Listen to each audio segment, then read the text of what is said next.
Hello students, welcome to my channel. आज मैं आपको बताने वाली हूँ कि आपके इकोनॉमिक्स के सिलेबस से कौन से टॉपिक्स डिलीट हो चुके हैं। एक्चुअल में कोई टॉपिक्स डिलीट नहीं हुए हैं, ये सिर्फ हमें इन्होंने बताया है और हमें खुश कर दिया है। Okay, let's see. सबसे पहले हम बात करेंगे मैक्रो इकोनॉमिक्स की। अब मैक्रो इकोनॉमिक्स में इन्होंने यूनिट 2 के बारे में बात की है। हम सबसे पहले यूनिट 1 के बारे में देख लेते हैं, जो हमारे लिए फर्स्ट यूनिट है, national income and related aggregates. उसमें से सर्कुलर फ्लो ऑफ इनकम है, उसमें आपको सिर्फ 2 सेक्टर वाला पढ़ना है। उसके सिवा 3 सेक्टर्स वाले पढ़ने की ज़रूरत नहीं है, ये आपके काम का नहीं है। ये सब एक्स्ट्रा सिलेबस है जो हमारे काम का नहीं है। उसके बाद जो basic concepts of macro economics, national income and related aggregates, measurement of national income है, उसमें से private income, personal disposable income, ये सब डिलीट हो चुके हैं। ये सब आपको पढ़ने की ज़रूरत नहीं है।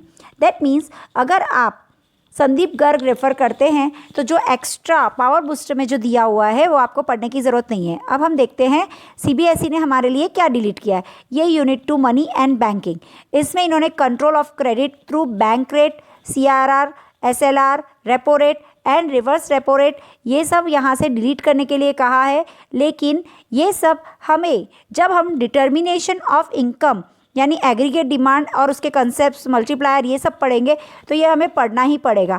यानी हम मनी चैप्टर में ये नहीं पढ़ रहे हैं, बट नेक्स्ट यूनिट में हम लोगों को ये पढ़ना ही है। सो फॉर ये आपके understanding that money and banking में से ये सारी चीज़ें हट गई है। सो बी हैप्पी कि आपको ये टॉपिक इसमें से हट गया है, लेकिन aggregate demand and related concepts में ये सब वापस से पढ़ना पड़ेगा। Next is balance of payments. Balance of payments में सिर्फ एक छोटा सा मीनिंग, डेफिसिट वाला मीनिंग है जो आपका डिलीट हो गया है। Determination of exchange rate in free market, ये आपके लिए छोटा सा टेबल है, ग्राफ है, ये आपके लिए डिलीट हो चुका है। अगर आप लास्ट 10 ईयर्स के पेपर्स भी उठाकर देखेंगे, ये क्वेश्चन कभी आस्क किया हुआ नहीं है, राइट। सो आपके लिए एक फ़ायदा हो गया कि 2 ग्राफ जो पहले कभी भी एग्जाम में पूछे नहीं गए हैं वो आपके डिलीट हो चुके हैं, राइट। नाउ सीबीएसई ने आप लोगों के लिए बहुत अच्छा काम किया है। नाउ आई विल से कि मैक्रो इकोनॉमिक्स में एक्चुअली कुछ डिलीट हुआ नहीं है, you have to study everything. अब सेकेंड यूनिट जो पार्ट बी है, इंडियन इकोनॉमिक डेवलपमेंट, उसमें हम देख रहे हैं, उसमें जो प्रीवियस यूनिट्स है उसमें कोई डिलीशन नहीं है। Unit 7 current challenges facing Indian economy में से एक टॉपिक डिलीट हुआ है, growth of education sector in India.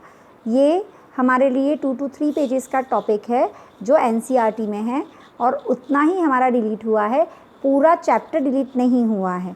Next, infrastructure में से सिर्फ एनर्जी पोर्शन डिलीट हुआ है, बाकी सारे टॉपिक्स हम लोगों को पढ़ना है। बस एनर्जी से रिलेटेड जो टॉपिक्स है उनको हमको नहीं पढ़ना है।